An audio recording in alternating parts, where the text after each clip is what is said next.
অতি ক্ষুদ্র শিল্পী বীরভূম থেকে আগত সোমা দাস এবং আমার এই ছোট্ট সম্প্রদায় সকল ভক্তের চরণে জানাই আমি আমার শত কোটি দণ্ডবত। সকলকে জানাই বিজয়া দশমীর অনেক প্রীতি শুভেচ্ছা ও আমার আন্তরিক ভালোবাসা। আজকে আমাদের সকলের একটা সৌভাগ্য কি জানেন মা, আমরা মায়ের চরণে এসেছি যিনি পরম বৈষ্ণবী। আমরা সবাই জানি বাবা যে শিব হচ্ছেন পরম বৈষ্ণব, তাই না? তাহলে ভোলানাথ যদি বৈষ্ণব হন তাহলে মা দুর্গা হচ্ছেন পরম বৈষ্ণবী। সেই বৈষ্ণবীর চরণে এসেছি, আর মায়ের চরণে এসে যদি বসে আমরা প্রভুর নাম শুনতে পারি, এর মতো উত্তম কাজ আর মনে হয় কিছুই হবে না বাবা। তো সবাই জানেন যে আমাদের আলোচিত বিষয় হচ্ছে ভগবান শ্রীকৃষ্ণের অন্তিম লীলা, মানে এই লীলার পর আর কোনো লীলা হয় না। হরি হরি।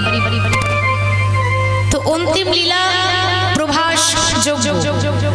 কিন্তু বাবা তার আগে সকলকে একটু বলবো, দয়া করে আমাকে একটু রান্নাটা করার সময়টা দেবে।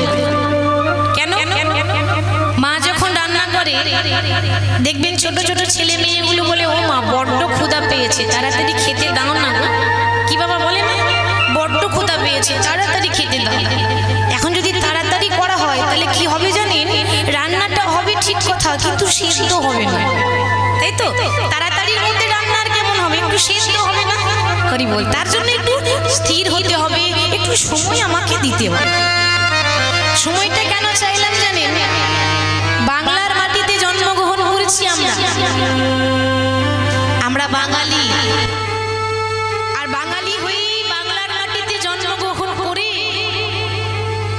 যদি বাংলার ঠাকুর গৌর সুন্দরকে ভুলে যায় আমাদের অপরাধ হবে না মা? হবে তো অপরাধ। আমাদের বাংলার ঠাকুর গৌরাঙ্গ সুন্দর আমরা সবাই জানি, ভালো করে জানি যে নিতাই বিনে ভাই গৌর নাহি পাই, গৌর বিনে ভাই রাধা কৃষ্ণ নাহি পাই। আগে গৌর নিতাইকে স্মরণ করতেই হবে, তারপর বিষয়ে যেতে হবে। ছোট করে গৌর কথা বলবো, বেশি সময় নষ্ট করব না, তারপর বিষয়ে চলে যাব। না বললে আমাদের অপরাধ হবে। তাহলে আজকে সত্য ত্রেতা দাপর কলি চারটে যুগের মধ্যে ভগবান যুগে যুগে অবতার নিচ্ছেন। কার জন্য? শুধু ভক্তের জন্য, তাই না?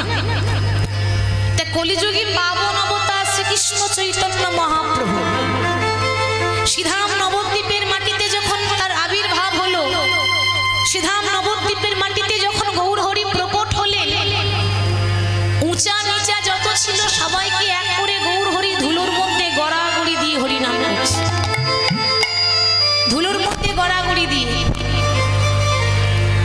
তা আজকে আমাদের প্রশ্ন হচ্ছে বাবা, যে যিনি গোলক বিহারী ভগবান শ্রীকৃষ্ণ, বৈকুণ্ঠের প্রতি কৃষ্ণ, তার কি এমন প্রয়োজন পড়লো যে ধুলোতে গড়াগড়ি দিয়ে হরিনাম করছে?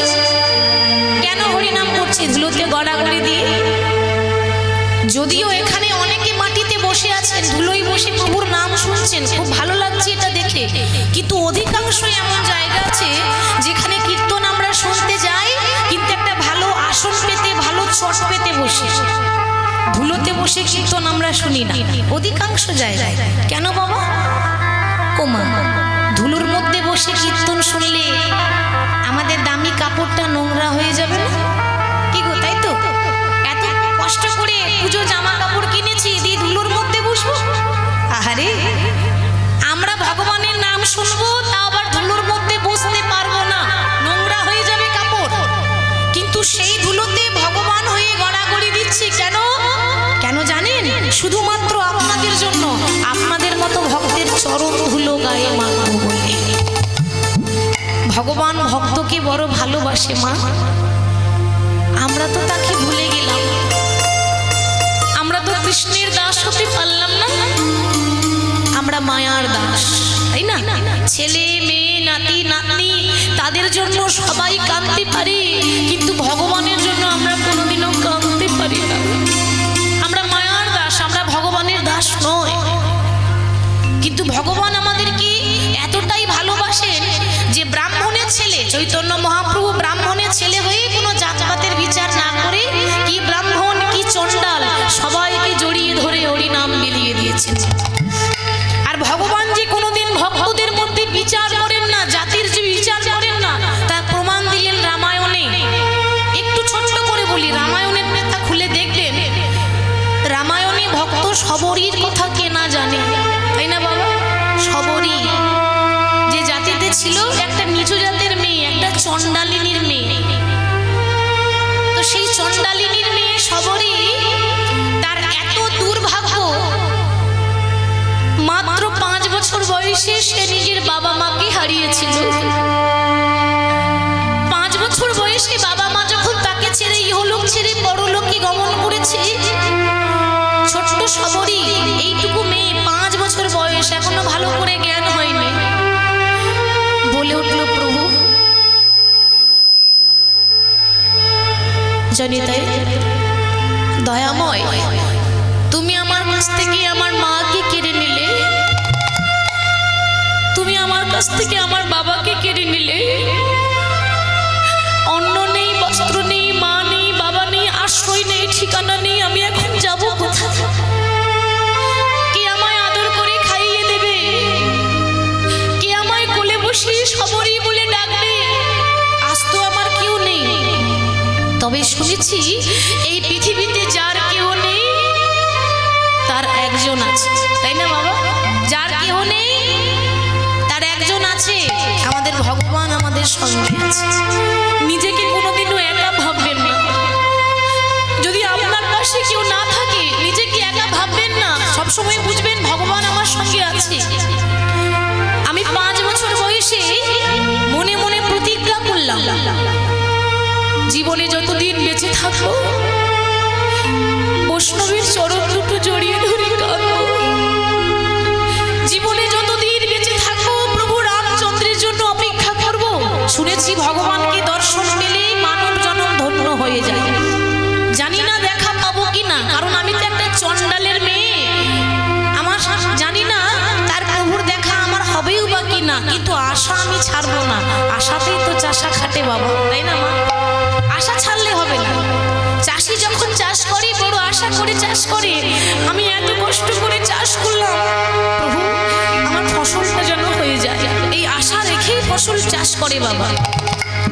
তো ওইটুকু মেয়ে শবরী ওই রাম রাম রাম রাম করতে করতে 5 বছরের মেয়েটা দেখতে দেখতে এত বড় হয়ে গেল, এত বয়স হয়ে গেল যে আর ভালো করে হাঁটতে পারে না, হাতে এবার একটা লাঠি ধরে হাঁটে। মানে বয়স হয়ে গেছে, জীবনের বেলা চলে গেছে, সংসার বললো না, শুধু রামকে একবার চোখে দেখবো বলবো। বয়স হয়ে গেল, হাতে লাঠি ধরে ধরে হাঁটে। হরে কৃষ্ণ বাবা, লাঠি কিন্তু সবাইকে ধরতে হবে, তাই না? আমাকেও ধরতে হবে, আপনাদেরও ধরতে হবে। চিরদিন তো আর এইভাবে থাকবো না, চিরদিন এইভাবে আমাদের শরীরে দেহে ক্ষমতা থাকবে না। আজ আমাদের বেলা আছে, একদিন আমাদেরও বেলা চলে যাবে। বেলা যে যায়, বাসনায় আগুন দিতে হবে তো, আর তো কামনা বাসনা নিয়ে পড়ে থাকলে হবে না, বেলা চলে যাচ্ছে। শবরী কোথায় থাকে জানেন বাবা? একটা বনের ভেতরে থাকে, বনটার নাম পঞ্চবটির বন। একটা ছোট্ট তালপাতার কুড়ে ঘর, সেখানে বসে বসে বলছি, প্রভু আমি কি তোমার দেখা পাবো না? আমি কি কোনোদিনও তোমার চরণ পাবো না? জানি না আর জীবনে কদিন বাঁচবো, কারণ আমার চলে যাওয়ার সময় হয়ে গেল। তবে মনে বড় বাসনা ছিল, যদি তোমার চরণ দুটো জড়িয়ে ধরে মরতে পেতাম, যদি তোমার বদন দর্শন করে চলে যেতে পারতাম, আমার মানব জন্ম ধন্য হয়ে যেত। পঞ্চবটির বনে রামের জন্য এখনো পর্যন্ত আশা ছাড়িনি, অপেক্ষা করেই যাচ্ছি। পঞ্চবতীর পাতায় পাতায় প্রভু তোমার নামটি লেখা,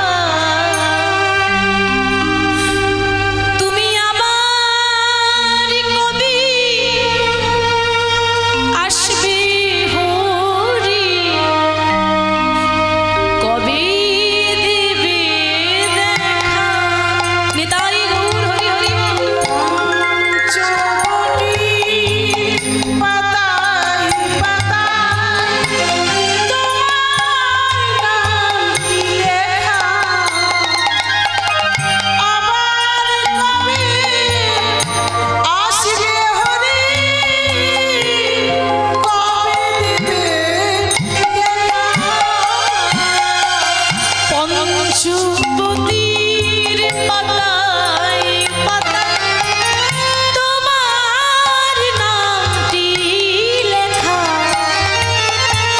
তুমি আবার কবি আসবে হরি, কবে দেবে দেখা।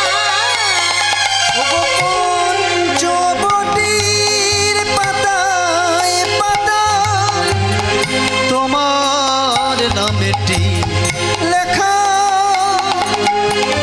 আমার কবে আসবে হরে, কবে দেবে দেখা।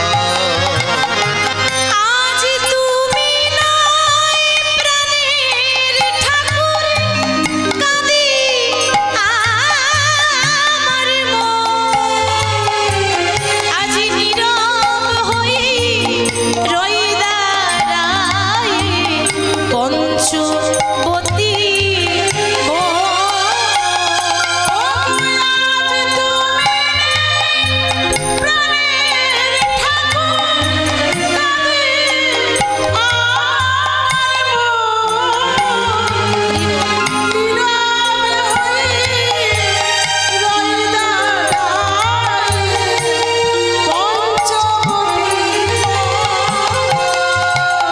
আজ নটি রানী কেঁদে বলি, দাও প্রভু দেখা।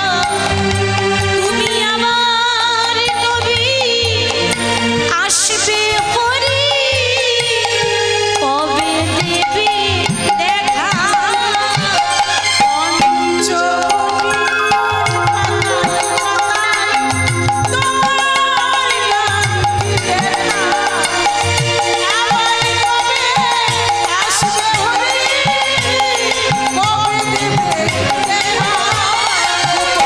পঞ্চবটির পাতায় পাতায় তোমার নামটি লেখা।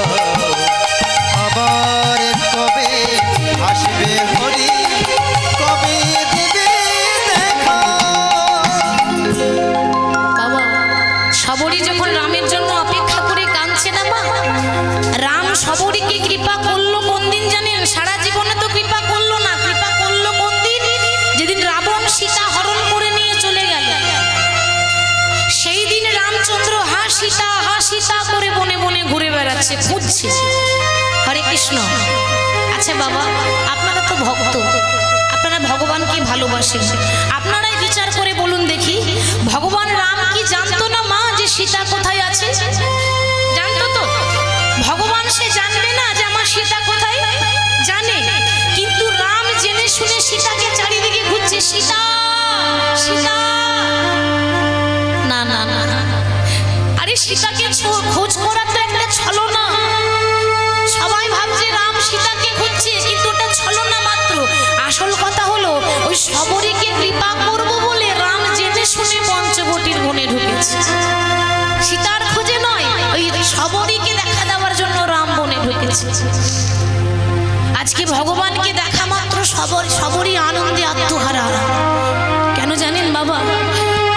ভগবানকে তো দেখতে পেল, কিন্তু ভগবানকে কোথায় বসতে দেবে জায়গা খুঁজে পাচ্ছে না।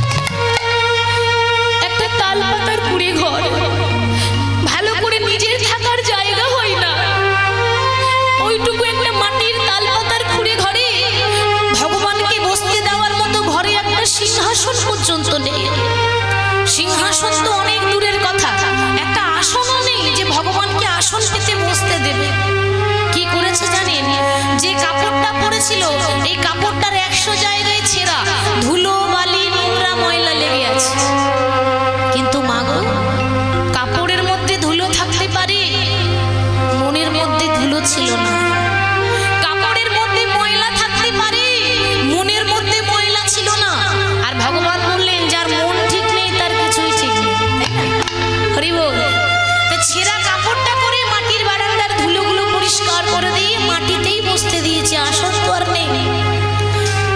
এবার মনে মনে ভাবছি ভগবানকে বসতে তো দিয়েছি, কিন্তু ভগবান এসেছে এতদিন পর, ভগবানকে সেবা দেব কি? ঘরে তো কিচ্ছু নেই বাবা, শাক অন্ন পর্যন্ত ভগবানকে বসতে দিয়ে সবরই চলে গেল পঞ্চবটির বনে। পঞ্চবটির বনে ঘুরতে ঘুরতে ঘুরতে ঘুরতে বাবা বনের মধ্যে কি আর অন্য কিছু খাবার পাওয়া যাবে? হরি বল। তা হঠাৎ করে হয়তো দু একটা ফল গাছ ছাড়া বনের মধ্যে আর কিছু থাকবে না। তা ঘুরতে ঘুরতে দেখতে পেল সামনে একটা কুল গাছ রয়েছে। কুল এখন এই আঁচলে করে না অনেকগুলো কুল পেরে নিয়ে এসেছে সব। আঁচলে করে কুলগুলো পেরে এনে মনে মনে ভাবছে যে মানুষটা প্রত্যেকদিন রাজভোগ খায়, যে মানুষটা প্রত্যেকদিন 56 ভোগ 36 ব্যঞ্জন খায়, তাকে কি কুল দিয়ে সেবা দেওয়া যায়? তবে প্রভু আমার যেমন জুটেছে আমি তেমনই তোমায় দেব। ভগবান বললেন যার যেমন জুটবে সে তেমনই দাও, কিছু দেওয়ার মতো না থাকলে দুটো জল তুলসী পত্র দিলে আমি গ্রহণ করে নিই। কিন্তু দয়াময় তোমাকে দেওয়ার মতো যে আমার কাছে জল তুলসী পত্র নেই, চোখের জল ছাড়া কি দেব তোমায়? এই কুলগুলো বুকের মধ্যে আঁচলে করে জড়িয়ে এনে রামের কাছে এসে দাঁড়িয়েছে। এবার যেই না রামচন্দ্রের বদনে নিজের হাতে সেই কুল তুলে দিতে যাবে, হঠাৎ মনে মনে ভাবছে আচ্ছা ভগবানকে তো দিচ্ছি, তা ভগবানকে দেওয়ার আগে নিজে খেয়ে দেখতে হবে না ফলটা টক আছে না মিষ্টি আছে? ও মা, ফলে যদি পোকা থাকে তাহলে আমার প্রভুর ক্ষতি হবে না? আরে ক্ষতি হলে আমার হোক, কিন্তু আমার প্রভুর যেন এতটুকু ক্ষতি না হয়। আরে আমরাও তো মন্দিরে যাই, এত বড় বড় থালায় এত এত ভোগ নিয়ে যাই ভগবানকে ভোগ দেব বলে। তো নিয়ে যেতে হয়, নিয়ে যাই। ভগবান খেয়েছে না খাইনি সে খবর আমরা রাখি বাবা? খবর রাখি না। কেন? কি করব খবর রেখে? ভগবান তো খাই না। কে বলেছে খাই না? খাওয়াবার মতো খাওয়ালে ভগবান নিশ্চয়ই খায়। দেওয়ার মতো দিতে হয়, কাঁদার মতো কাঁদতে হয়, খাওয়াবার মতো খাওয়াতে হয়। এবার সেই ফুল নিয়ে যেই না রামের বদনে তুলে দিতে যাবে, নিজে খেয়ে দেখছি মিষ্টি লাগছে, ওই মিষ্টি ফুলটা রামচন্দ্রের বদনে তুলে দিয়েছে। আর ভগবান এত আনন্দ পেয়েছে যেন মনে হচ্ছে রাজভোগ খাচ্ছে। একদিকে ভক্তের হাতে কুল গ্রহণ করছে আর একদিকে অঝোর ঝরে ভগবান কাঁদছে। কাঁদছে কেন?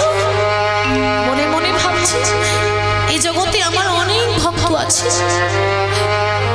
আমাকে 56 ভোগ দিয়ে পুজো করে, মন্ত্রতন্ত্র দিয়ে পুজো করে, কিন্তু সবরের মতো চোখের জলে ভেসে কেউ ডাকে না নিতাই গৌর হরি বল হরি। সবাই দেয় কিন্তু এইভাবে চোখের জলে ভেসে কেঁদে কেঁদে ভগবানকে কজন নিবেদন করে মনের আনন্দে গ্রহণ করছে। পাশেই বসেছিল লক্ষণ। লক্ষণ চিৎকার করে বলে উঠল, দাদা না না, এ তুমি করতে পারো না। তুমি কিনা রামচন্দ্র, আর রাম হয়ে ভগবান হয়ে জাতটার হাতে তুমি খেয়ে নেবে। একটা নিচু জাতের মেয়ে, কোথাকার কি জাত তার ঠিক নেই, আর তুমি তার হাতে খাচ্ছ। ফেলে দাও, এই মুহূর্তে ফেলে দাও। রাম বলে উঠল, ভাই তুই জানিস না মুচি হয়ে সুচি হয় যদি কৃষ্ণ ভজে, সুচি হয়ে মুচি হয় যদি কৃষ্ণ ত্যাজে। ভগবান আরো বললেন যে ভক্তিতে ডাকিলে আমি চণ্ডালেরও হই, আর অভক্তিতে ডাকিলে কোনো ব্রাহ্মণেরও নয়। ভক্তিতে ডাকতে হবে, তাতে যেমনই মানুষ হোক যে জাতি হোক আমার কিচ্ছু যায় আসে না। তাহলে সেদিন ভগবান প্রমাণ করে দিলেন যে তিনি জাতপাত মানেন না, সবাইকে ভালোবাসেন। সবাই মানুষ, মানুষই মানুষকে ভালোবাসতে শেখো, এখানে বিচার নয়। তা সেরকম সেই রাম আজকে কলিযুগে গৌর হয়েছে। আমরা সবাই জানি যেই গৌর সেই কৃষ্ণ সেই জগন্নাথ, তাই না? আলাদা তো কেউ নয়। তাহলে আজকে গৌর হরি শ্রীধাম নবদ্বীপের মাটিতে ভক্তদেরকে সঙ্গে নিয়ে হরিনাম করছেন আনন্দে মাতোয়ারা হয়ে। গৌর হরি একরকমের ভাব নয় বাবা। কখনো ভগবান কাঁদতে কাঁদতে হরিনাম করেন, কখনো ধুলোতে গড়াগড়ি দিয়ে হরিনাম করেন, আবার দেখবেন কিছুক্ষণ পর নাচতে নাচতে হরিনাম করছে। একরকমের ভাব নয়, 8 রকমের ভাব আছে। এটাই কীর্তনের ভাব। 8 রকমের ভাব পাওয়া যায়, হাসি কান্না নৃত্য গড়াগড়ি দেওয়া। মহাপ্রভুর মধ্যে 8 রকমের ভাব আছে। তাহলে গৌর হরি হঠাৎ কাঁদতে কাঁদতে কৃষ্ণ কৃষ্ণ বলে হানাত হানাত বলে কাঁদতে কাঁদতে এখন হঠাৎ করে ভক্তদের সঙ্গে আনন্দে নৃত্য করছে। শোভাটি কেমন হয়েছে? এত সুন্দর শোভা তোরা দেখবি যদি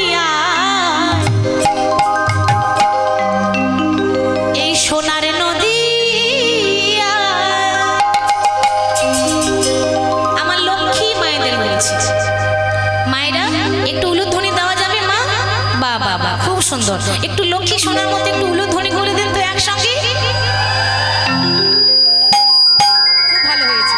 এবার সবাই দুটি বাহু তুলে বলবো, কেমন? করতালি দিয়ে আমার সঙ্গে।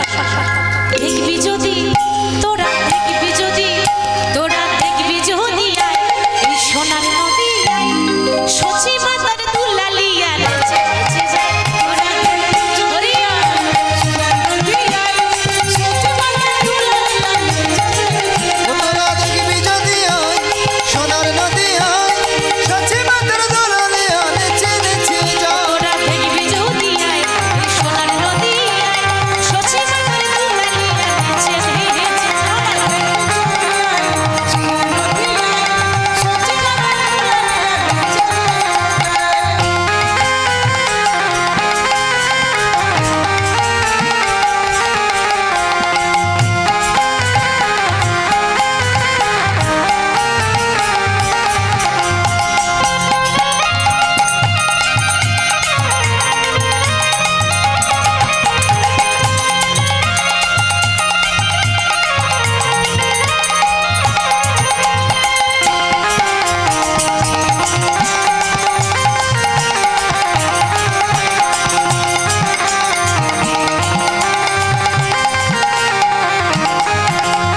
সচি মাতার দুলালিয়া নদী আর শ্রীগোরা, ভক্ত মনোচিত চোরা ভক্ত মনোহরা।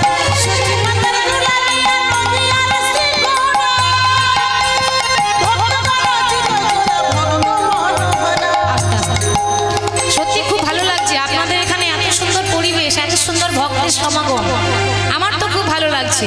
তো আপনাদের এখানে বাবা সবাই করতালি দিচ্ছি, এমন এমন জায়গা আছে করতালি দেবে না, আবার যদিও দেয় বাবা কলিযুগের ভক্তদের যা করতালি, প্লাস্টিকের মতো করতালি, তাই না বাবা? কোনো সাউন্ড হয় না, করতালি দেয় কিন্তু প্লাস্টিক যেমন আওয়াজ হয় সেরকম আওয়াজ, সেরকম করলে হবে না। আপনাদের এখান থেকে থানা কত দূর মা? কত দূর? সামনে, বেশি দূর নয়। হ্যাঁ? বাহ বাহ বাহ, বেশ। তো এমন ভাবে হাতে তালি দেবেন যে থানার বড়বাবু যেন সেখান থেকে শুনতে পায় যে এখানে কীর্তন হচ্ছে। হবে তো? কেন হবে না? হাতে হাতে ভক্ত রয়েছে, ইচ্ছা থাকলেই উপায় হয়, তাই না? দেখি হাত তুলুন, হাত তুলুন, যারা দাঁড়িয়ে আছেন বসে আছেন সবাই। হ্যাঁ।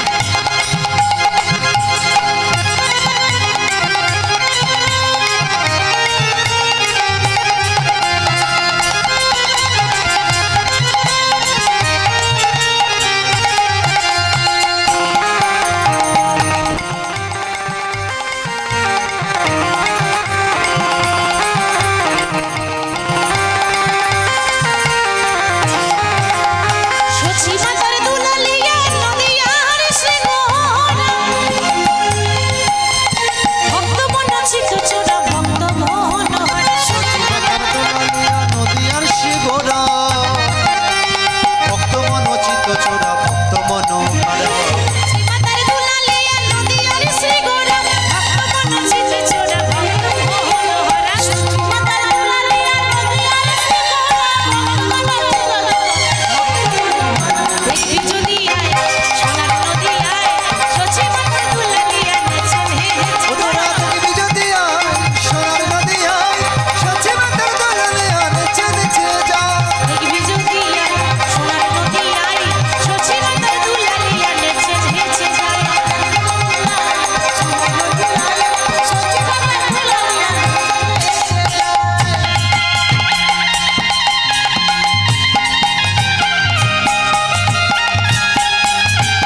কৃষ্ণ দাঁড়িয়ে আছে, নিজেকে ভাবছে রাধা, আমি রাধা, এটা কৃষ্ণ। এই কৃষ্ণ মনে করে ওই তমাল গাছকে জড়িয়ে ধরতে যাচ্ছে বাবা, কিন্তু সে তো আর কৃষ্ণ নয়, ওটা তো তমাল গাছ। তা ছুটতে ছুটতে চলে যাচ্ছে। আজ উন্মাদিনী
এবার লীলাই চলে যাব। কেমন? আগেই বললাম যে লীলা শুরু করার আগে একটু গৌর চন্দ্রিকা করতে হয়, নাহলে আমাদের অপরাধ। তো গৌর কথা শুনে এবার লীলায় চলে যাব, বৃন্দাবন যেতে চলে যাব। আর বৃন্দাবন যেতে গেলে কার নাম গাইতে গাইতে বৃন্দাবন যাব মা? তো কৃষ্ণের, রাধা রানীর। বাবা ঠিক বলেছে। কেন না জানেন? রাই কৃপা ছাড়া কবু কৃষ্ণ কৃপা নয়। এটা লোক মুখে কথা নয়, আর আমার মুখে কথা নয়। শ্রীমদ্ ভাগবত গীতায়, শ্রীমদ্ ভাগবত গীতা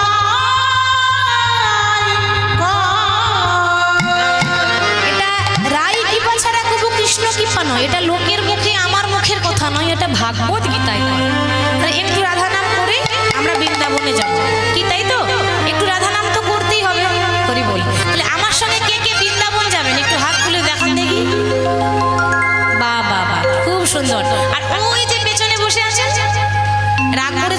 নাকি?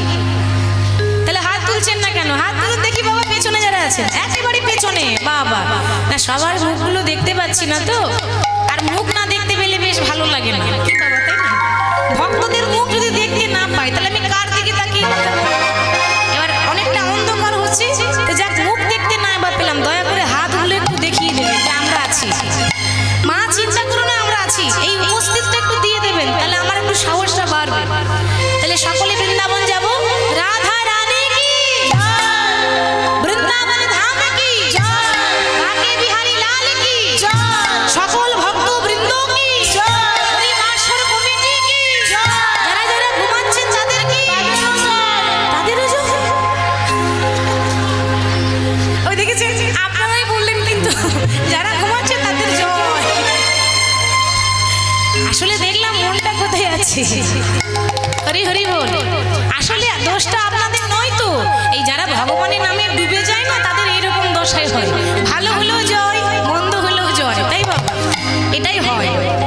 ভগবানের নামে যারা পাগল তাদের এরকম দশাই হয়। চলো বৃন্দাবন কি রাধে রাধে নাম করতে করতে বিষয় আস্বাদন করবো। সবাই রাধারামের ভজন করবো, আমার সঙ্গে সবাই গাইবেন। রাধা রাধা রাধা রাধা রাধা রাধা রাধা বলো বলে ওরে মন, যদি যাবি যদি যাবি যদি যাবি মধুর বৃন্দাবন।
বেশ, হরি বল। আর যখন সৌভাগ্য হয়েছে, সুযোগ হয়েছে, একসঙ্গে সবাই মিলে বলবো, হাতে তালি দিয়ে, করতালি দিয়ে। আমি যাই বলি না কেন, আমার পরে পরে আপনারা শুধু একটাই কথা বলবেন, রাধে রাধে। কেমন? এবার সবাই হাত তুলে, বাহ বাহ, খুব সুন্দর, খুব সুন্দর। সবাই আমার সঙ্গে বলবেন, বৃন্দাবন মে রাধে রাধে, বৃন্দাবন মে केशीघाट में, मुंशीगढ़ में, गली गली में, कुंज गली में, রাধে রাধে विधुवन में, রাধে রাধে मधुबन में, রাধে রাধে सालबन में, রাধে রাধে भंडीरवन में, রাধে রাধে राजस्वन में, রাধে राधे कुंज गली में, राधे राधे गली गली में, राधे राधे हाथ उठा के, राधे राधे ताली बजा के, राधे राधे प्रेम से बोलो, राधे राधे भाव से बोलो, राधे राधे मिलकर बोलो, राधे राधे राधे राधे, राधे राधे जोर से बोलो, राधे राधे और जोर से, राधे राधे और जोर से, राधे राधे और जोर से, राधे राधे, ओ राधे राधे, ओ राधे राधे, ओ राधे राधे, ओ राधे राधे, ओ राधे राधे, ओ राधे राधे, राधे राधे, राधे राधे, राधे राधे, राधे राधे, बोली राधा रानी की। राधा राधा राधा बोली मोरे मन, যদি যাবি মধুর বৃন্দাবন। যদি যাবি মধুর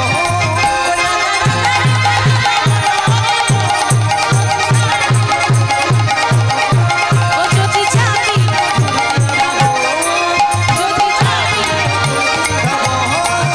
যদি যাবি ও যদি যাবি মধুর বৃন্দাবন।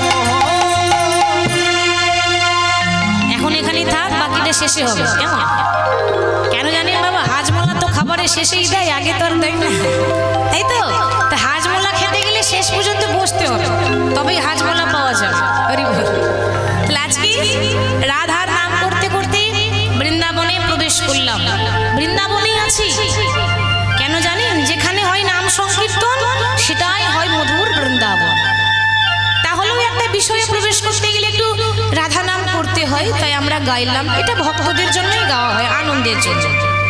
যাই হোক, আজকে মধুময় ধাম বৃন্দাবনে রাধা, যে কিনা শ্যাম শ্যাম সোহাগের সোহাগিনী, সরোবরের মরালিনী, বৃষভানু রাজনন্দিনী, শ্রীকৃষ্ণের বামংশ সম্ভদা রাধা। সে রাধার দশাটি কেমন বাবা? রাধারানী কিন্তু কোনো আমাদের মতো না, সামান্য নারী নয় কিন্তু মা। রাধারানীর, রাধার কথার মানে আছে, অনেক গভীর মানে আছে। কি জানেন? আচ্ছা বাবা বলুন তো, বৃষ্টি ওপর থেকে নিচে নামে নাকি নিচের থেকে ওপরে যায়?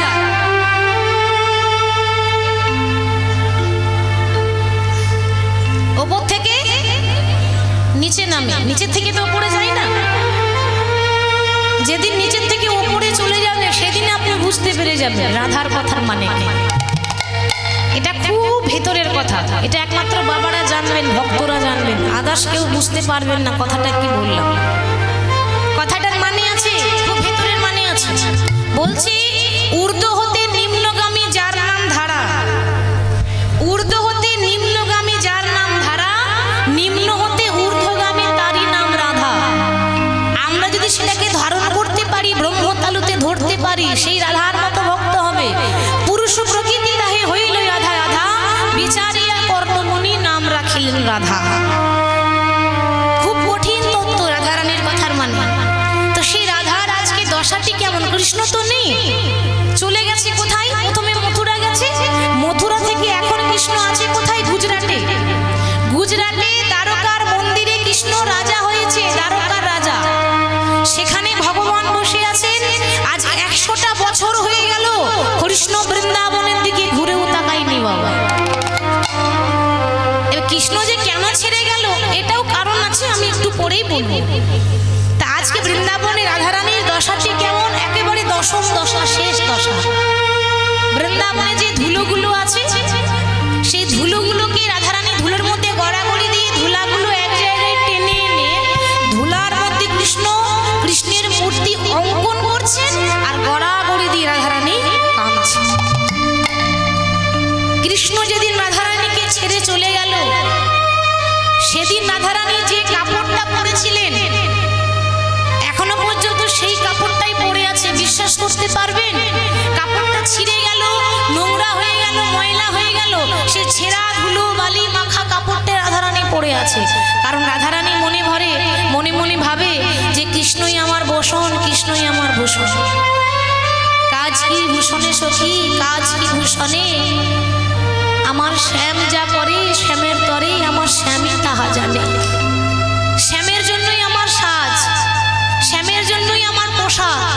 শ্যাম যখন ছেড়ে চলে গেল আমার এই সাজ করে কি হবে? শ্যাম যখন আমায় ছেড়ে গেল আমার গহনা পরে অলংকার পরে কি হবে? আরে বল, কারণ আমি যখন সাজসজ্জা করতাম আমার নিজের সুখের জন্য করতাম না, আমাকে দেখতে ভালো লাগবে বলে আমি সাজ করতাম না। আমাকে দেখে যদি ভগবানের মনে একটু সুখ হয়, আনন্দ হয়, সেই ভগবানের আনন্দের জন্য আমি সাজ করতাম। আর তো ভগবান নেই, কে দেখবে? তাই আমি এমনভাবে নোংরা ধুলোওয়ালা বাকি কাপড় পরে রাধারানী গড়াগড়ি দিচ্ছেন, ধুলোতে গড়াগড়ি দিচ্ছে। ধুলোতে গড়াগড়ি দিয়ে বলছে, প্রভু ত্রেতা যুগে রাম যখন বনবাসে চলে গেল তখন মা সীতাকে মা জানকীকে সঙ্গে নিয়ে গিয়েছিল, সঙ্গে নিয়ে গিয়েছিল। কি গো মা যায়নি? রাম বনবাসে গেল, একা গিয়েছিল কি? মা সীতাকে সঙ্গে করে নিয়ে গেল। আজকে তুমি যখন ছেড়ে চলে গেলে, আমাকে ছেড়ে দিয়ে চলে গেলে তুমি। ত্রেতা যুগে তো মা সীতাকে সঙ্গে করে নিয়ে গেছিলে, তাহলে সেই তো আমি, যেই লক্ষ্মী নারায়ণ, সেই রাম সীতা, সেই রাধা কৃষ্ণ, সেদিন আমাকে সঙ্গে নিয়ে গেলে বধূ, আজকে কেন আমাকে সঙ্গে নিয়ে গেলে না? কাঁদে কৃষ্ণ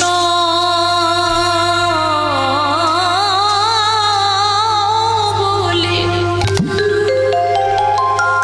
কৃষ্ণ বলে কাঁদেছি,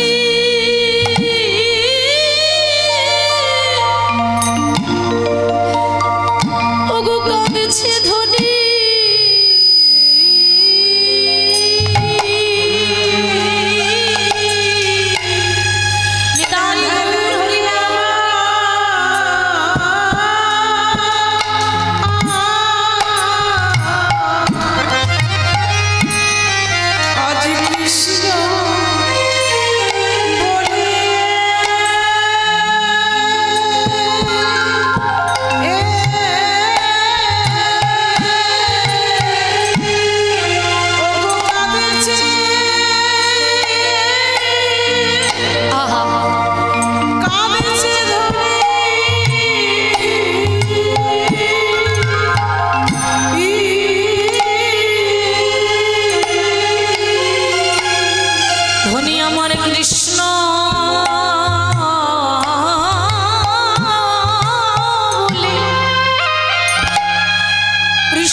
কিন্তু আমাকে তো সঙ্গে করে নিয়ে গেলে না।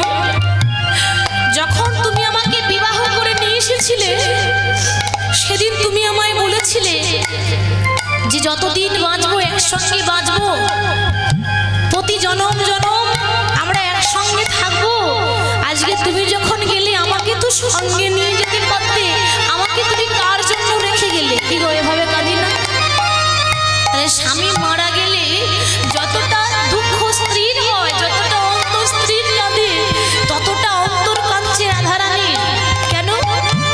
কৃষ্ণ তুমি আমায় কেন কেন সঙ্গে নিলে না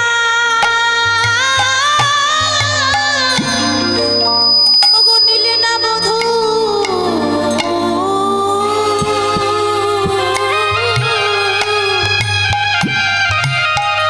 কাঁদে কৃষ্ণ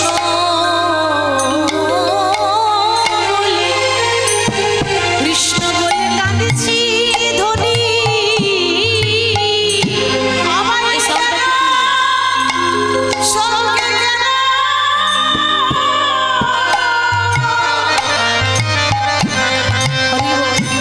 আমায় সঙ্গে কেন ওগো নিলে না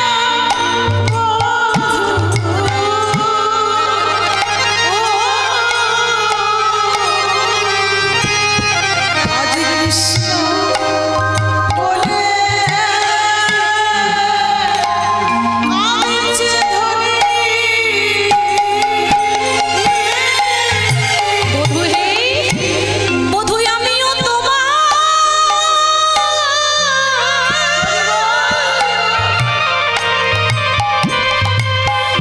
বধূ হে আমিও তোমার সঙ্গে যেতাম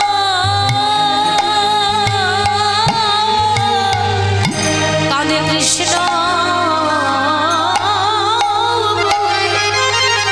কৃষ্ণ বলে কাঁদেছি ধ্বনি ওগো আমিও তোমার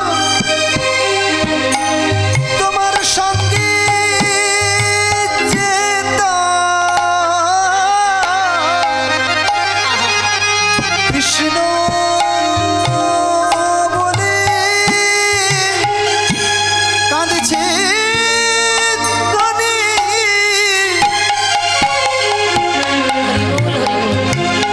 রাধারানী বলে বধূ হে তুমি যখন গেলে তুমি আমাকে সঙ্গে করে নিয়ে গেলে না কেন আমিও তো তোমার সঙ্গে যেতে গড়াগড়ি দিচ্ছে হঠাৎ কাঁদতে কাঁদতে উঠে বসেছে বাবা রাধারানী কাঁদতে কাঁদতে উঠে বসলো গড়াগড়ি দিয়ে কাঁদছিল তো লুটিয়ে পড়ে উঠে বসে ওই যে ধুলোটা রয়েছে রাধারানী এমন ভাবে ব্যবহার করছে যেন কোনো পাগল হয়ে গেছে একটা পাগল দেখেছেন কোনো হোশ থাকে না তার আঘাত লাগছে নাকি তাপ লাগছে নাকি গরম লাগছে নাকি ঠান্ডা লাগছে তাকে যদি ঢিল ছুঁড়ে মারেন তবু তার কিছু মনে হবে না হরি বল ঠিক সেরকম রাধারানীর এমন দশা ঠিক পাগলের মতো এমন করছে যেন পাগল হয়ে গেছে হঠাৎ কাঁদতে কাঁদতে উঠে বসে ওই ধুলোর মধ্যে ওই নিজের আঙুল দিয়ে ছবি আঁকছে আমরা যে ছবি আঁকি খাতার মধ্যে সে ছবি আঁকছে ছবিটা কার কৃষ্ণের ছবি কৃষ্ণের মূর্তি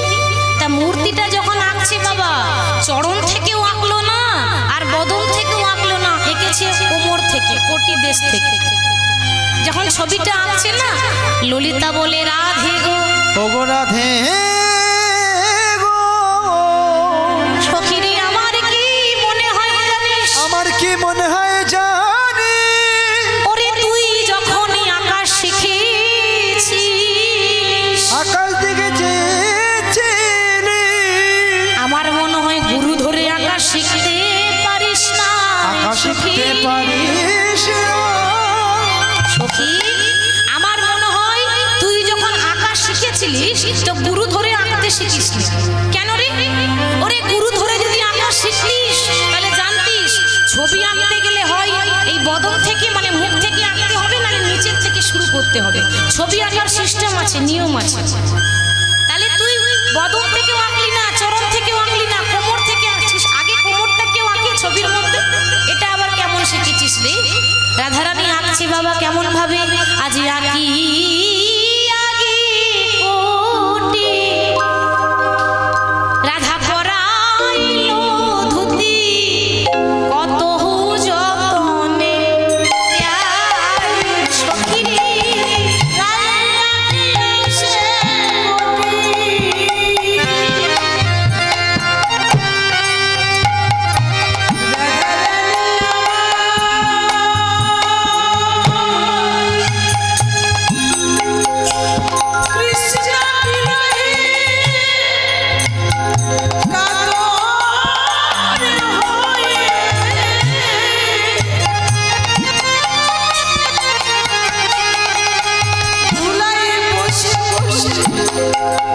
দুটি নয়ন জলে মুখে ভাসাইয়ে মধুর কবিখানি অঙ্কন করিয়ে দিবায়া কি আকিয়া সে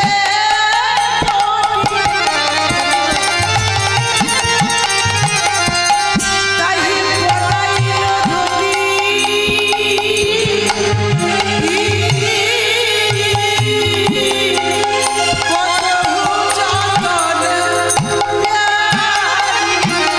কত যতনে করে আজ পড়াইয়ে দিল। কত যতন করে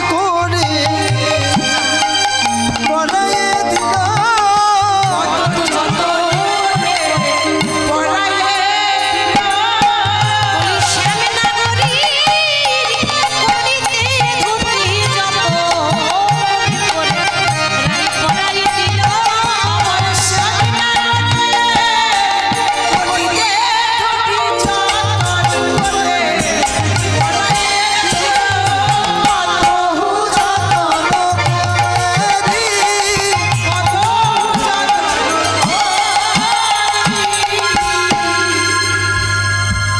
আজকে রাধারানী সেই মূর্তি আঁকতে আঁকতে বলছে, প্রাণবধূ তুমি আমায় যখন ছেড়ে গিয়েছিলে তখন বলেছিলে, যখন কৃষ্ণ রাধাকে ছেড়ে মথুরা গিয়েছিল না বাবা, তখন বলেছিল রাধে তুমি কাঁদছো কেন? কাঁদছো তুমি জানো না তুমি কাঁদলে যে আমি কষ্ট পাই। কেঁদো না, কেঁদো না, আমি কথা দিয়ে গেলাম আমি আজ যাচ্ছি, কাল চলে আসবো। ও মায়েরা, কথাটা কি ভগবান রাখতে পেরেছিল গো? আজ যাচ্ছি কাল আসবো, ভগবান আর ফিরে এসেছিল? ঘুরেও তাকায়নি 100 বছরের জন্য। 1 বছরও নয় গো, 100টা বছর হয়ে গেল, এখনো পর্যন্ত কোনো সংবাদ নেই কৃষ্ণের। বধূ তুমি কি সেখানে গিয়ে আমায় ভুলে গেলে? যদিও তুমি ভুলে গেছো, আশীর্বাদ করো আমি যেন তোমায় কোনোদিনও ভুলতে না পারি। তুমি আমায় ছেড়ে দিলেও আমি যেন কোনোদিন তোমায় ভুলতে না পারি, তোমার হাত যেন ছাড়তে না পারি। রাধারানী কৃষ্ণ কৃষ্ণ বলে কাঁদছে। ললিতা বলছে তোর আঁকার মধ্যে ভুল হচ্ছে। কেন ভুল হচ্ছে? ভুল হচ্ছে তুই কোমর থেকে আঁকছিস, আঁকাটা ঠিকঠাক হচ্ছে না, হয় চরণ থেকে আঁক না হলে বদন থেকে আঁক। রাধারানী বললে ললিতা রে, আমি যদি চরণ থেকে আঁকি, গোবিন্দের চরণটা তো কোন দিন চলে গেছে। এখন যদি মূর্তি আঁকতে আঁকতে যদি মূর্তি থেকে চরণটা চলে যায়, মানে পাগলের মতো কথা বলছে, এই মূর্তি থেকে যদি কৃষ্ণ বেরিয়ে চরণটা যদি চলে যায়, তাহলে বলতে পারিস ওরে কি নিয়ে আমি সখী ঘরে থাকিব, কি নিয়ে আমি ঘরে থাকিব। সখীরে কি নিয়ে আমি ঘরে থাকিব। নিয়ে আমি ঘরে থাকিব। গোবিন্দের চরণে আঁকলে চরণ চলে যায়, নিয়ে আমি ঘরে থাকিব। যদি চরণে আঁকলে চরণ চলে যায়, কি নিয়ে আমি ঘরে থাকিব। হরি বল। এইভাবে কাঁদতে কাঁদতে রাধারানী একের পর এক ছবি আঁকছে। বাবা এইবার প্রশ্ন আছে, প্রশ্ন হলো এই যে রাধা কৃষ্ণ এক আত্মা দুই দেহ ধরি অনন্য বিলাসী রস আস্বাদন করি। রাধা আর কৃষ্ণ শরীরটা দুটো হতে পারে, আত্মাটা এক। তাহলে আত্মা যদি এক হয়, শরীর যদি দুটো হয়, তাহলে আজকে আলাদা হয়ে গেল কেন বাবা? কি গো, তাই না? আজকে দুজন আলাদা হয়ে গেল কেন? কেন জানেন? একজনের অভিশাপ। একজনের অভিশাপের জন্য রাধারানীকে কৃষ্ণের থেকে 100 বছরের জন্য আলাদা থাকতে হলো। কার অভিশাপ? একবার ভগবান শ্রীকৃষ্ণ গোলকে বৈকুণ্ঠে বিরজার সঙ্গে কুঞ্জ বিহার করছে। বিরজা গোবিন্দের চরণ পেয়ে বড়ই আনন্দ, চরণ দুটো পেয়ে জড়িয়ে ধরে বলছে প্রভু কোনোদিন তো তোমার চরণ পাই না, আজ যখন পেয়েছি চরণ আমি ছাড়বো না। আর ভগবান কৃষ্ণ কি করেছে না, দরজায় দারোয়ান ডেকেছে শ্রীরামকে।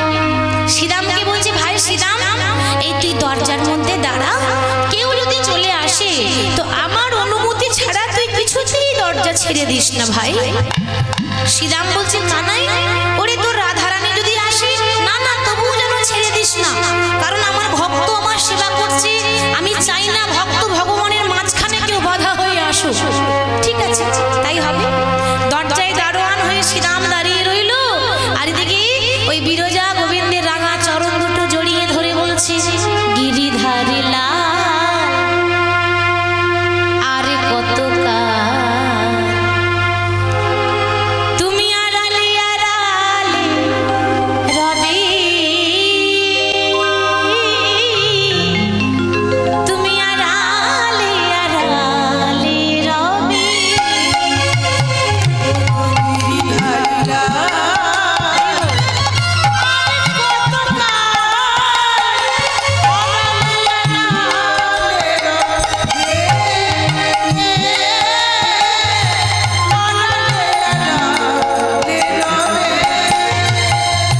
গিরিধারী লাল আর কত কাল আড়ালে আড়ালে রবে,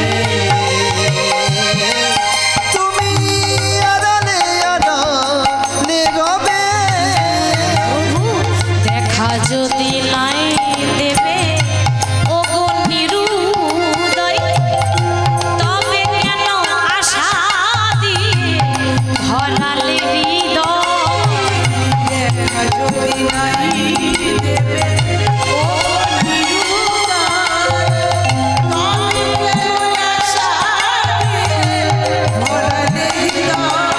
ওগো দেখা যদি নাই দেবে ওগো নিরুদয়, তবে কেন আশা দিয়ে ধরালে হৃদয়। প্রভু দেখা যদি না দেবে ওগো নিরুদয়, তবে কেন আশা দিয়ে ধরালে হৃদয়।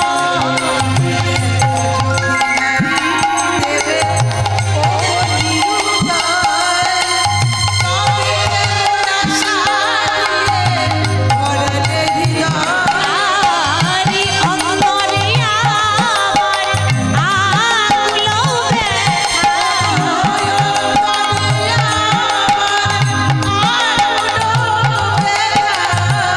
অন্তরে আমার আকুল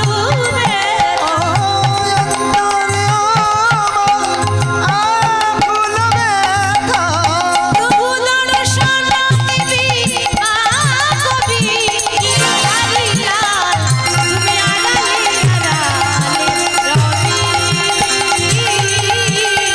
তুমি আড়ালে আড়ালে রবি।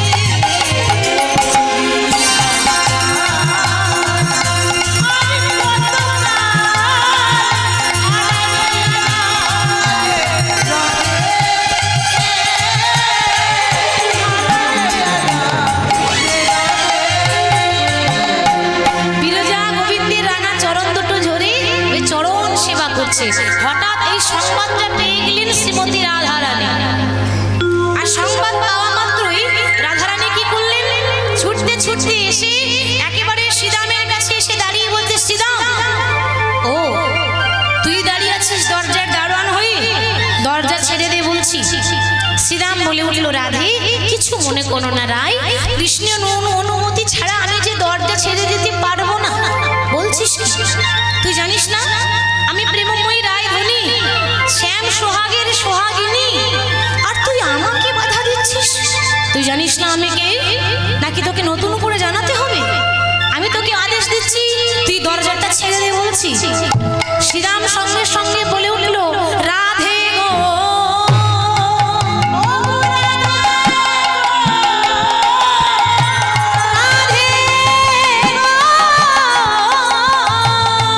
ওগো রাধে গো, তুমি হলে প্রেমময়ী রায় ধনী আমার, প্রেমময়ী রাই ধনী আমার, দয়া করে তুমি কৃপা কর। দয়া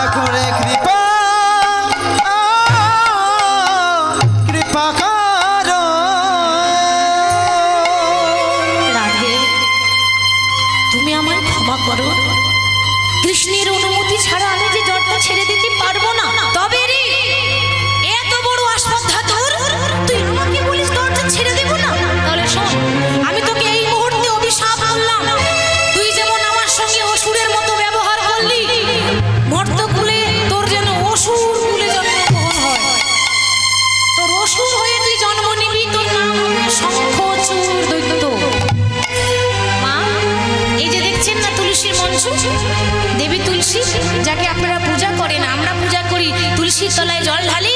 এই তুলসীর স্বামীর নাম ছিল শঙ্খচূড় দৈত্য। তুলসীর স্বামী মানে স্বামী ছিল অসুর আর তুলসী ছিল নারায়ণের ভক্ত, দুজন দুদিক।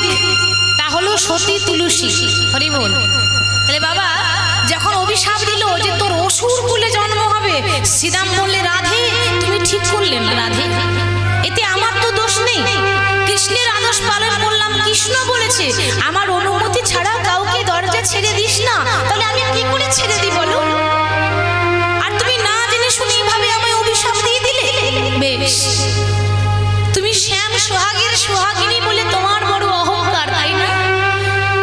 তবে জেনে রেখো, তুমি যেমন শ্যামকে ভালোবাসো, আমিও আমার কানাইকে ভালোবাসি। আমি যদি শ্রীরাম সত্যি সত্যি কৃষ্ণকে ভালোবেসে থাকি, আমি তোমাকে অভিশাপ করলাম। আজকে যেমন তুমি কিছুক্ষণের ক্ষণিকের বিরহ সহ্য করতে পারলে না, অভিশাপ করলাম একদিন নয়, দুদিন নয়, 1 বছর নয়, 100 বছরের জন্য কৃষ্ণ তোমাকে ছেড়ে বৃন্দাবন চলে যাবে না।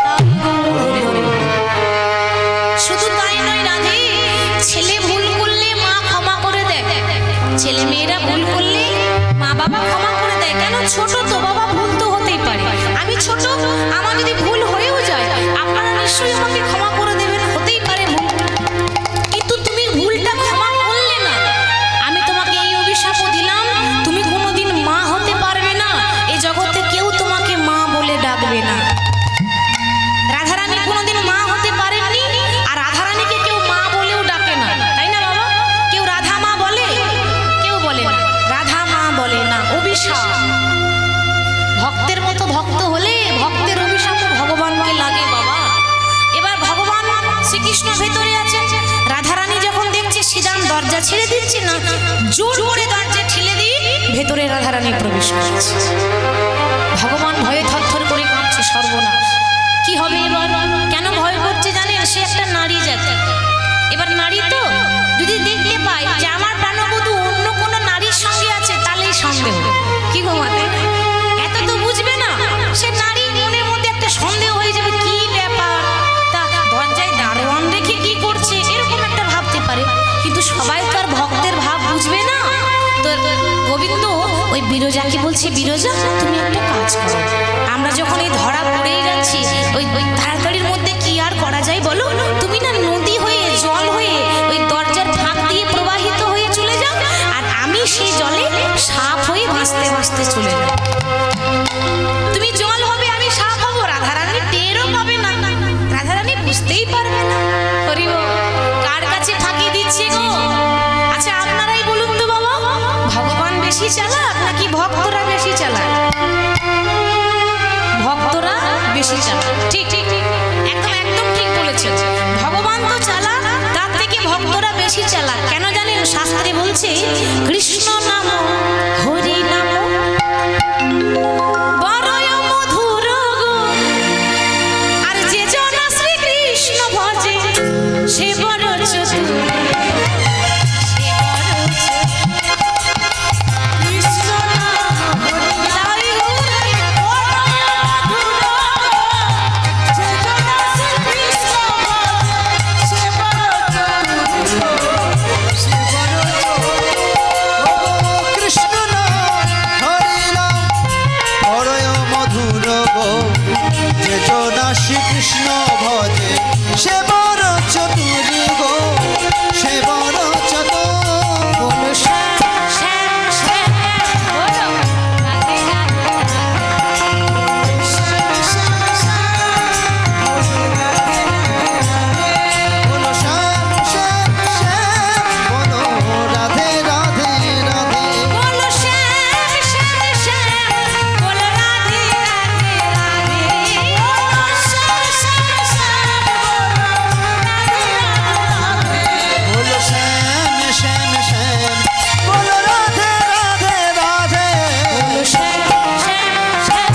ভেবো না তুমি চালাক হতে পারো, আমি আবার বেশি চালাক। আমার কাছে চালাকি করে শ্যামনগর তুমি যাবে কোথায় গো? ভগবান কৃষ্ণ সাপ হয়েছে, বিরজা জল হয়েছে, রাধারানী দেখতে দেখতে সঙ্গে সঙ্গে ময়ূর হয়ে গেল। ময়ূর, এবার ময়ূর বাবা সাপকে দেখলে আর ছাড়বে না। সাপ যদি দেখতে পাই ময়ূর একেবারে সঙ্গে সঙ্গে গ্রাস করে নেবে। ময়ূর হয়ে যাই না বারবার গোবিন্দকে দংশন করছেন, যেমন সাপে দংশন করে ওইরকম আঘাত করছে বাবা, ঠোক্কর মারছে, এখন গ্রাস করেনি, শুধু আঘাত করছে। ভগবান আঘাতটা সহ্য করতে না পেরে আসল রূপে এসে বলছে, রাধে তুমি আমার জন্য ময়ূর হয়েছে। আজকে আমি তোমায় আশীর্বাদ করলাম, জগতে যখনই আমার পুজো হবে, ভক্তরা যখন পুজো করবে, পা থেকে মাথা পর্যন্ত এত অলংকার এত গহনা থাকলেও চিরদিনের জন্য আমার মস্তকে ময়ূর পাখা শোভা পাবে। ওই জন্য কৃষ্ণের মাথায় ময়ূর পাখা। কিন্তু শুধু তাই নয়, কারণটা শুধু এটা নয়, ময়ূর পাখা মানে নিষ্কাম প্রেমের চিহ্ন। কেন জানেন? ময়ূর ময়ূরের কোনোদিন মিলন হয় না। তাহলে আপনারা হয়তো প্রশ্ন করবেন, মা গো ময়ূর ময়ূরের যদি মিলন হয় না তাহলে সন্তান কি করে হয়? এটাও তো একটা বিরাট বড় প্রশ্ন, তাই না? মিলন হবে না অথচ সন্তান হয়ে যাবে, এটা আবার হয় না? হয় গো হয়। কি করে হয় জানেন? ময়ূর যখন পেখম তুলে নৃত্য করে আনন্দে, ময়ূরের শক্তিবিন্দু মাটিতে পড়ে যায়। আর ময়ূরের শক্তিবিন্দু মাটিতে যখনই পড়ে যায়, ওটা ময়ূরে কিন্তু গ্রাস করে, মানে খেয়ে নেয়। আমরা যেমন খাবার খেয়ে নিই, সেরকম ময়ূরে মুখ দিয়ে সেটা খায়। খাওয়ার পর হয় গর্ভবতী, তারপর তার সন্তান হয়। তাহলে দেখুন মা, সন্তান হচ্ছে কিন্তু দেহের মিলন হলো? দেহের মিলন হলো? এখানে কোথাও দেহের মিলন হলো না। সন্তানও হলো, মিলনও হলো, কিন্তু দেহের মিলন হলো না। এটা বলে নিষ্কাম প্রেম, যে প্রেমের মধ্যে কোনো কামের গন্ধ নেই, যে প্রেমের মধ্যে কোনো চাহিদা নেই, আশা পাওয়া চাওয়াগুলো নেই, এটা নিষ্কাম প্রেম বলে। তো নিষ্কাম প্রেমের চিহ্ন আমার ময়ূরের পাখা মাথায় শোভা পাবে। তখন বাবা বিরজা বলছি, বাবা প্রভু তুমি তো লীলা করছো, তাহলে আমার দশা কি হবে? আমি তো তোমার চরণ পেলাম না। পাবে পাবে। কোন দিন জানো? আমি তোমাকে কথা দিচ্ছি, তুমি আমার চরণ শুধু নয়, আমার আর রাধার দুজনেরই চরণ পাবে। কোন দিন জানো? যেদিন রায়ে যাবে মথুরাতে, দধির পসরা মাঝে,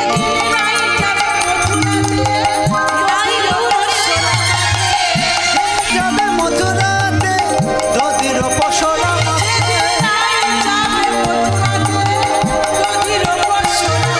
আর সেই দিন পুরাবো বাসনা, সেই দিন পুরাবো বাসনা।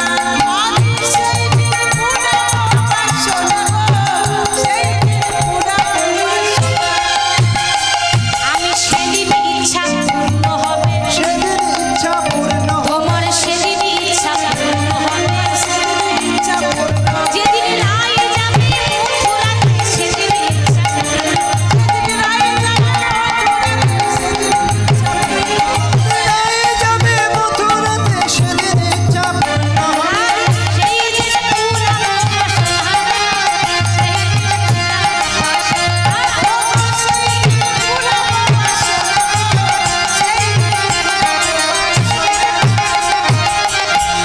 সেদিন ইচ্ছা পূর্ণ হবে, যেদিন বৃন্দাবনে রাধারানী প্রথমবার মথুরার হাটে যাবে। বিষয়টা হচ্ছে নৌকা বিলাস, তাই না? সেদিন নৌকা বিলাস করব, নৌকার ওপর রাধা কৃষ্ণের লীলা করব, সেদিন আমাদের যুগল চরণ তোমাকে দেব। তাহলে বাবা ঘটনাটা শুনে এটুকু বুঝতে পারলাম যে শ্রীরামের অভিশাপে কৃষ্ণ রাধাকে ছেড়ে চলে গেল।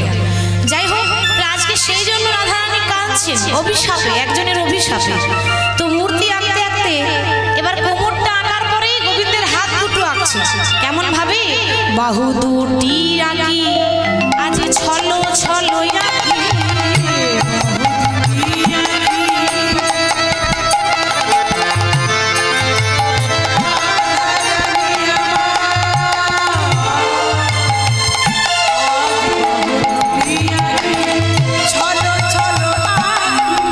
বাহু দুটি আঁকি, ছলো ছলো আঁকি। বাহু দুটি আঁখি, ছলো ছলো আঁখি। আজ মুরলি দিল সেই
ছোট ফুল যেগুলো কুড়ি অবস্থায় আছে, কুড়ি ফুল ফুটে যায়, পাথর গলে যায়।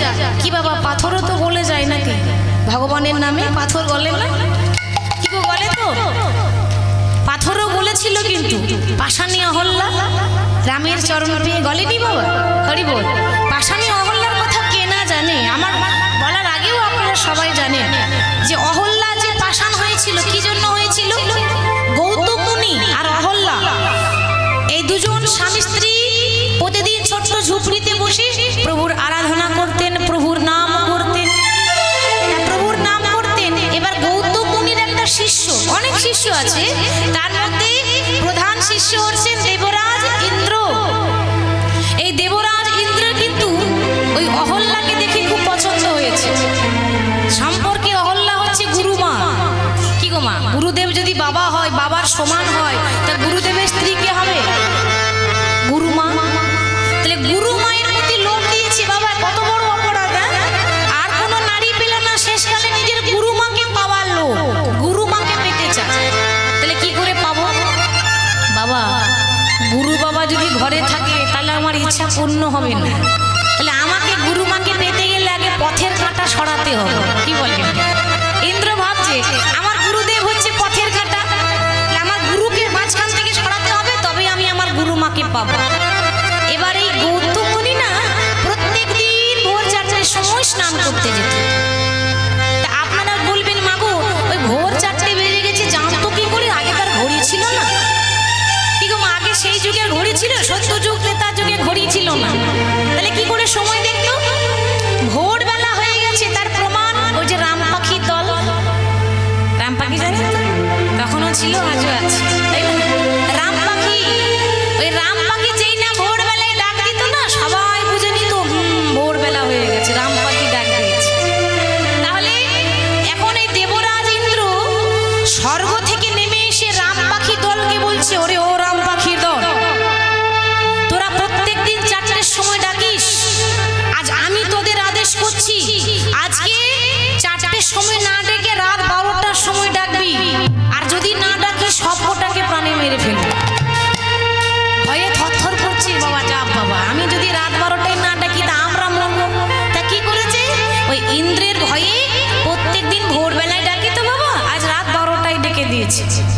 রাত 12টায় রাম পাখি ডেকেছে, আর গৌতম মুনি তো ঘুমের ঘরে আছে, তাড়াতাড়ি ঘুম থেকে উঠে বলছে, সে কি এত তাড়াতাড়ি ভোরবেলা হয়ে গেল, আমি এই মাত্র শয়নে এলাম, হতেও পারে হয়তো ঘুমের ঘোর ছাড়েনি। তাড়াতাড়ি কমণ্ডলটা নিয়ে স্নান করতে যাচ্ছে। আর যেই না গুরুদেব বেরিয়ে গেল বাবা, সেই সুযোগে দেবরাজ ইন্দ্র গুরুদেবের রূপ ধারণ করে এসে অহল্যার কাছে এসে দাঁড়িয়েছে।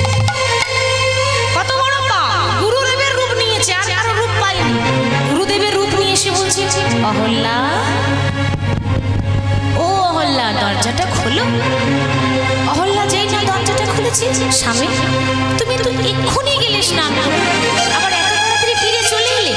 অহল্যা, আমি না গিয়েছিলাম স্নান করতে, কিন্তু রাস্তায় যেতে যেতে আমার মনে বড় ইচ্ছা জাগলো যে স্নানটা আমি পরে করবো, আগে তোমার কাছে আমি সেবা নিতে চাই। এবার সেবা মানে বুঝতে পারছেন তো, স্ত্রী যেমন স্বামী সেবা করে, এ তার সেবা মানে এই সেবা নয়, আর মন্ত্রতন্ত্র সেবা নয়, স্বামী সেবা যেটাকে বলছে। এবার স্ত্রী যেমন নিজের স্বামীর সেবা করে, পতির সেবা করে, সেইভাবে অহল্যা গৌতম মুনির, অর্থাৎ গৌতম মুনি তো নয়, ইন্দ্র, তা ইন্দ্রকে চিনতে পারলো না, গৌতম মুনি ভেবে তার হাত ধরে নিজে নিয়ে গেছে বাবা স্বয়ং মন্দিরে। এবার স্ত্রী যেমন স্বামীকে সেবা করে, অহল্যা সেইভাবে সেবা করছে। এদিকে আসল গৌতম মুনি মনে মনে ভাবছে, ব্যাপারটা কি? হ্যাঁ গো, ভোর 4টে যদি বাজবে তাহলে এত ঘুটঘুটে অন্ধকার কেন? ভোরবেলাতে এত অন্ধকার হয় না? কি গো হয়? ভোরবেলা মানে একটু আকাশটা ফর্সা ফর্সা লাগবে, একটু পথঘাট চেনা যাবে, এত অন্ধকার অন্ধকার হবে না বাবা, রাত 12টা বাজছে। ব্যাপারটা কি? আমি ভুল করে চলে এলাম না তো? না, আমার মনটা কেমন করছে, আমি আরেকবার যাই তো। হরি বল। এইদিকে ওখানে আছে ডুপ্লিকেট, আর এখানে আছে অরিজিনাল। এবার যখন যাচ্ছে বাবা, গিয়ে বলছি, অহল্যা, দরজাটা খোলো। দরজা খুলে দেখছি বাবা গৌতম মুনি দাঁড়িয়ে আছে। এ কি? কি আপনার পরিচয়? আপনার এত বড় আসপর্ধা? নিশ্চয়ই কোনো বহুরূপী আমার স্বামীর রূপ ধারণ করে এসেছেন, কিন্তু এটা বহুরূপী নয়, এটাই অরিজিনাল। হরি বল। আসলে এটা চিনতে পারছেন না, আপনি নিশ্চয়ই কোনো বহুরূপী, কিন্তু বহুরূপী এটা নয়। বহুরূপী কোনটা? যেটা ঘরের ভেতরে আছে, ও স্বামী নয়, ও আসামি। হরি বল। ওটা স্বামী নয়, ওটা আসামি। স্বামী তো এখানে দাঁড়িয়ে আছে, কিন্তু চিনতে পারছে না। গৌতম মুনি বলছে, অহল্যা তোমার এত বড় আসপত্তা, তুমি তোমার স্বামীকে চেনো না? তুমি আমাকে চিনতে পারছো না? ও মা, একটা মানুষ যদি দুটো হয় একই রকম দেখতে, একেবারে হুবহু, আপনি কি করে চিনবেন যে কে অরিজিনাল, কে আসল আর কে নকল? অহল্যা চিনতে পারছে না, একেবারে দ্বিধায় পড়ে গেল যে কে আসল কে নকল বুঝতে পারছে না। গৌতম মুনি কি করলো? কমণ্ডল থেকে গঙ্গা জল বের করে যেই না ইন্দ্রের গায়ে ছিটিয়ে দিয়েছে, অমনি একেবারে দেবরাজ ইন্দ্র প্রকট। আসল রূপ ইন্দ্র। ছি ছি ছি ছি, তোমার লজ্জা করলো না? তুমি আমার শিষ্য, শিষ্য মানে আমার ছেলের মতো, আর আমার ছেলে হয়ে নিজের মা, গুরু মায়ের প্রতি তোমার লোভ জেগেছে, তোমার লজ্জা করে না?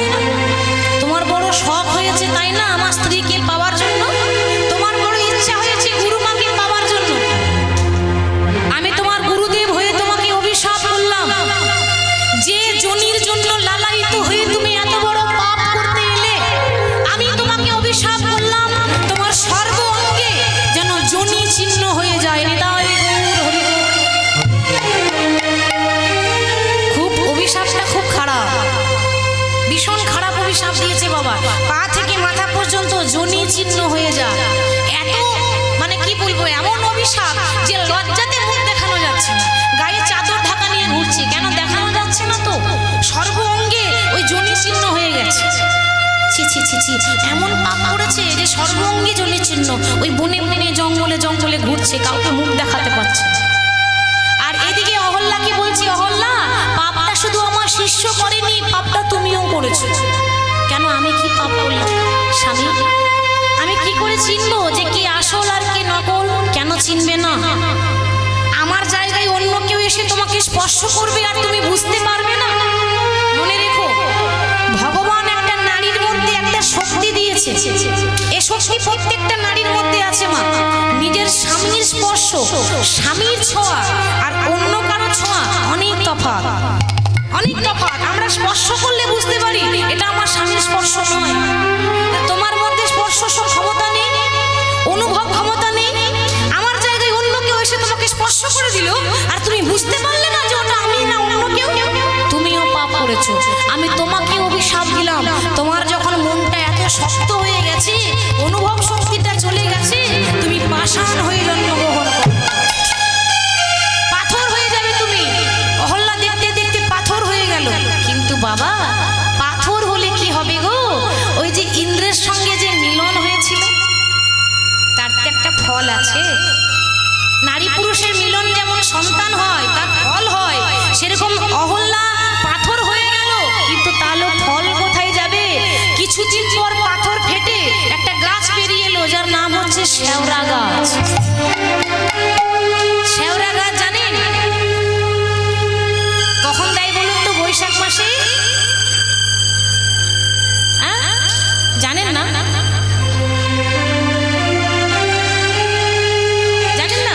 তাই তো, বাহ বাহ বাহ, খুব ভালো। হ্যাঁ, বৈশাখ মাসে দেওয়া হয়। যখন বৈশাখ মাসে নতুন মেঘ হয়, তখন কিন্তু বাড়ির চালে বা বাড়ির ছাদে শেওড়া ডাল দিতে হয়। কেন জানেন? বৈশাখ মাসে নতুন মেঘ যখন হবে, তখন যদি আপনি বাড়ির ছাদে বাড়ির চালে শেওড়া ডাল দেন, সেই বাড়িতে কোনোদিন বজ্রপাত পড়বে না, বাজ পড়বে না, সেই বাড়িতে বাজ পড়বে না, দিতে হয়। হরি বল। কেন বাজ পড়বে না? কেন? ওটা কার সন্তান? মেঘের দেবতা ইন্দ্রজিৎ, যার কাজই হচ্ছে বৃষ্টি দেওয়া। ওই মেঘ ঝড়ের যে দেবতা ইন্দ্রজিৎ, তারই ছেলে, তার ঔরসে জন্ম। তাহলে যে বাড়িতে শেওড়া ডাল দেবেন, সেই বাড়িতে ইন্দ্রের ক্ষমতা নেই যে একটু বজ্রপাত করে দেবে। বাড়ির ছাদে চালে শেওড়া ডাল দিতে হয়। আর এদিকে বাবা, এই ইন্দ্র যখন জনি চিহ্ন নিয়ে ঘুরে বেড়াচ্ছে লজ্জায় চাদর ঢাকা নিয়ে, এই সব পবনদেব, বরুণদেব, অগ্নিদেব, বায়ুদেব ছুটে বসে বললেন, গুরুদেব ভুল হয়ে গেছে, দয়া করে ক্ষমা করে দেন। দেখো বাবা, ভুলের ক্ষমা করা যায়, কিন্তু অপরাধের ক্ষমা করা যায় না। অপরাধ করেছে হবে কি জানো তো? স্বর্গের রাজা ইন্দ্র, ইন্দ্র না থাকলে রাজা হবে কে? স্বর্গের সিংহাসন দেখবে কে? তাই আমি অভিশাপ তো দিয়েছি, ফিরিয়ে নেওয়া তো যাবে না, অভিশাপটা পরিবর্তন করে দিলাম। পরিবর্তন কি অভিশাপ পরিবর্তন? না আজ থেকে দেবরাজ ইন্দ্রের সারা শরীরে একটা নয় দুটো নয় টোটাল 1000টা নয়ন চিহ্ন হবে, নয়ন হবে। সেই দিন থেকে দেবরাজ ইন্দ্রের পা থেকে মাথা পর্যন্ত 1000টা চোখ, 1000টা চোখ আছে দেবরাজ ইন্দ্রের। হরি বল। সবই গৌতম মুনির অভিশাপ। তাহলে যাই হোক, ব্যাপারটা বুঝতে পারলাম যে পাষাণী অহল্যা যখন পাথর হলো, সেই পাথর বলেছিল কোন দিন? যেদিন রামচন্দ্রের চরণ পেয়েছিল, রামের চরণ পেয়েছিল। তাহলে ভগবানের চরণের ছোঁয়া পেলে